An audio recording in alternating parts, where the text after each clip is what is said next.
Chapter 5. The Secret of the Will. While psychologists may differ in their theories regarding the nature of the will, none deny its existence nor question its power. All persons recognize the power of strong will. All see how it may be used to overcome the greatest obstacles. But few realize that the will may be developed and strengthened by intelligent practice. They feel that they could accomplish wonders if they had a strong will, but instead of attempting to develop it, they content themselves with vain regrets. They sigh, but do nothing. Those who have investigated the subject closely know that willpower, with all its latent possibilities and mighty powers, may be developed, disciplined, controlled, and directed, just as may be any other of nature's forces. It does not matter what theory you may entertain about the nature of the will, you will obtain the results if you practice intelligently. Personally, I have a somewhat odd theory about the will. I believe that every man has potentially a strong will, and that all he has to do is train his mind to make use of it. I think that in the higher regions of the mind of every man is a great store of willpower awaiting his use. The will current is running along the psychic wires, and all that is necessary to do is to raise the mental trolley pole and bring down the power for your use. And the supply is unlimited, for your little storage battery is connected with the great powerhouse of the universal willpower, and the power is inexhaustible. Your will does not need training, but your mind does. The mind is the instrument, and the supply of willpower is proportionate to the fineness of the instrument through which it manifests. But you needn't accept this theory if you don't like. This lesson will fit your theory as well as mine. He who has developed his mind so that it will allow the willpower to manifest through it has opened up wonderful possibilities for himself. Not only has he found a great power at his command, but he is able to bring into play and use faculties, talents, and abilities of whose existence he has not dreamed.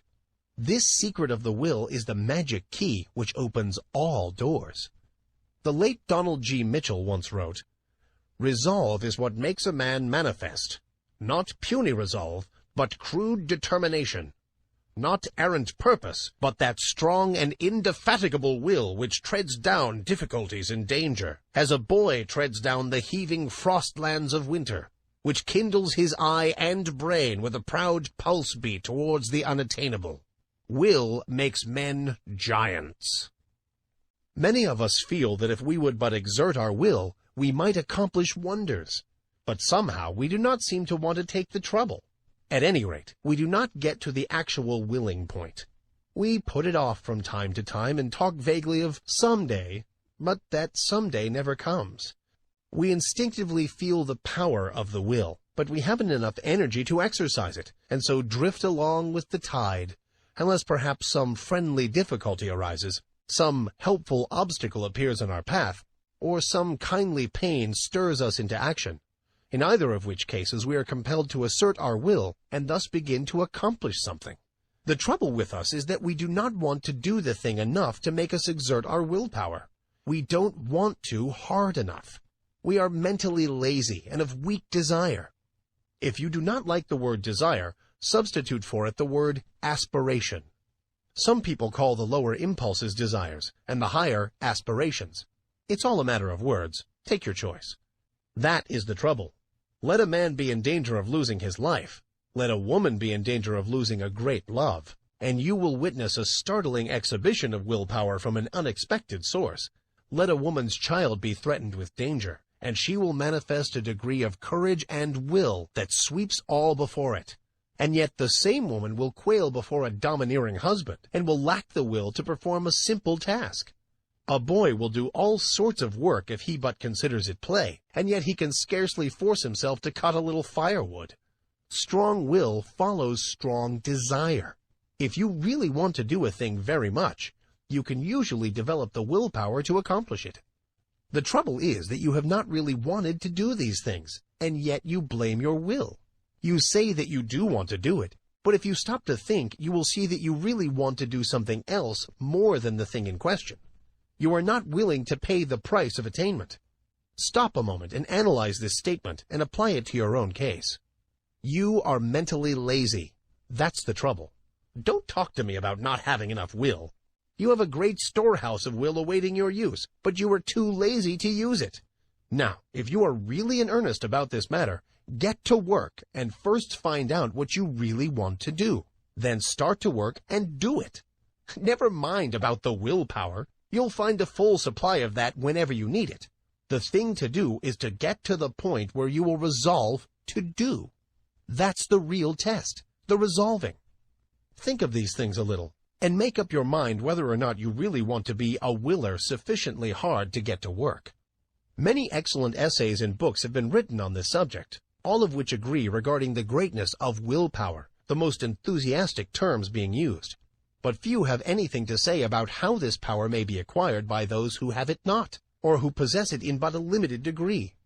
Some have given exercises designed to strengthen the will, which exercises really strengthen the mind so that it is able to draw upon its store of power. But they have generally overlooked the fact that in autosuggestion is to be found the secret of the development of the mind so that it may become the efficient instrument of the will. Autosuggestion. I am using my willpower.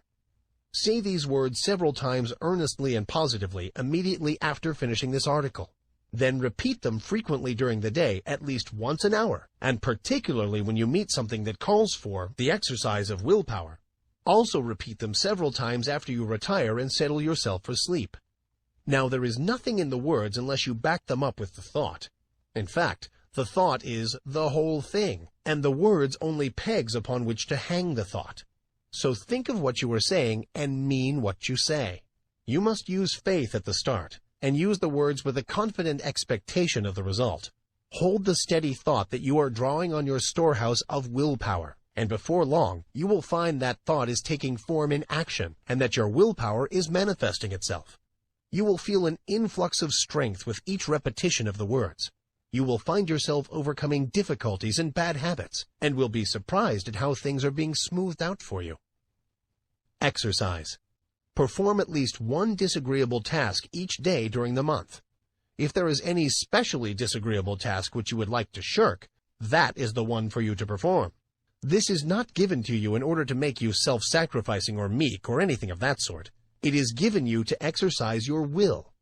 Anyone can do a pleasant thing cheerfully, but it takes will to do the unpleasant thing cheerfully. And that is how you must do the work. It will prove a most valuable discipline to you. Try it for a month, and you will see where it comes in. If you shirk this exercise, you had better stop right here and acknowledge that you do not want willpower, and are content to stay where you are and remain a weakling.